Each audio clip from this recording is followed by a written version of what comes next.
Good day plant lovers. Ayan, for today's video po, ayan, nire-ready na po natin yung mga plants po for packaging po today.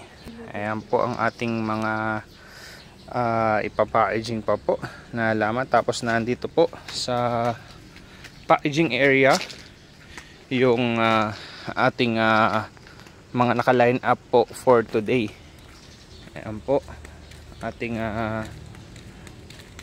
mga plants po na ipapa-edging po today.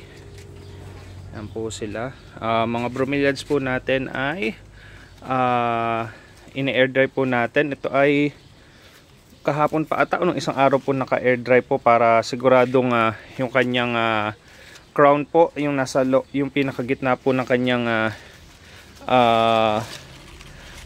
plants po ng dahon po, yan sa loob pong yan ay kailangan ay dry po na mabuti, kasi pagka pinadala po natin yan na basang basa yung kanyang middle, possible po na magkameron po ng infection at mabulok po yung kanyang itong part po na to, at saka yung kanyang root part po.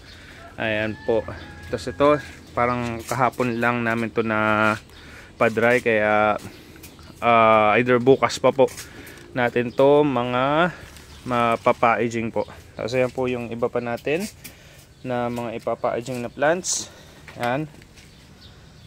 Ito po yung iba pa. Ayan. Tapos itong mga to may mga kanya-kanyang trays po kayo. May bilang din po yan kung ilang piraso pong halaman ang aming ipapadala para sigurado po na kompleto po. Ayan. Bali ito po ay kagabi ay na-check na po namin kung ilang piraso at saka kung yun ba talagang mga nakalista po ang mga nasa bawat tray po, para sigurado po na hindi po kami mapapamali. Ayan, magkakasama po sila dito. Ayan, ayan po yung mga ating mga ipapa-aging po ngayon. Ayan pa po. Sa mga nag-message po, ayan, yung mga Luzon area po ang ating unang mapapadala po. Ayan, ang ating mga ikukuha po ng permit ay Vismin po.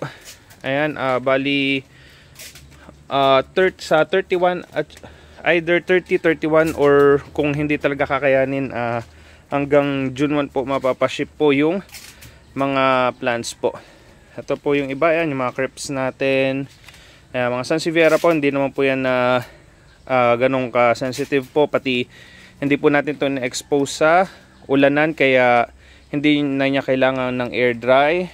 Tapos ito tamang moisture lang para sa ating mga phyllos. Aglonema, hindi rin po siya pwede na sobrang basa, kaya pagka ganito po, yan, na medyo basa pa yung kanyang potting mix, kailangan papalitan po natin siya bago i-packaging po. May mga naka-ready na rin tayong potting mix for shipment po in case po na talagang basa pa yung potting mix. Tapos pagka ganito naman ang ating potting media na sobrang dry, dinidiligan naman natin ng konti. Ayan, dinidiligan natin ng konti para ma-survive naman yan for long shipment. Tapos tumaganto naman natin, hoya, kailangan dry din yan. Hindi siya magandang ipaship na sobrang basa, kasi dyan po nagsisimula na nagkakaroon ng mga black spot po, yung fungus din yon. Ilan po ang update po natin ngayon. Ayan, sa mga nag-i-inquire po, magpo-post po kami ng available plants after shipment na po. Ayan, napakarami natin guys na available po ng mga aglonemas, kaya lang hindi ko pa siya mapicturean isa-isa. Ang gagawin ko po kasi, pagka-picture po natin, i-edit natin yung picture para may nakalagay ng name at saka presyo po ng bawat halaman po. Ayan, babalikan ko kayo, ayan, sa mga list ng ating mga available plants po. Tatapusin lang po namin ang ating shipment po this week. Yun lang po. Maraming salamat po.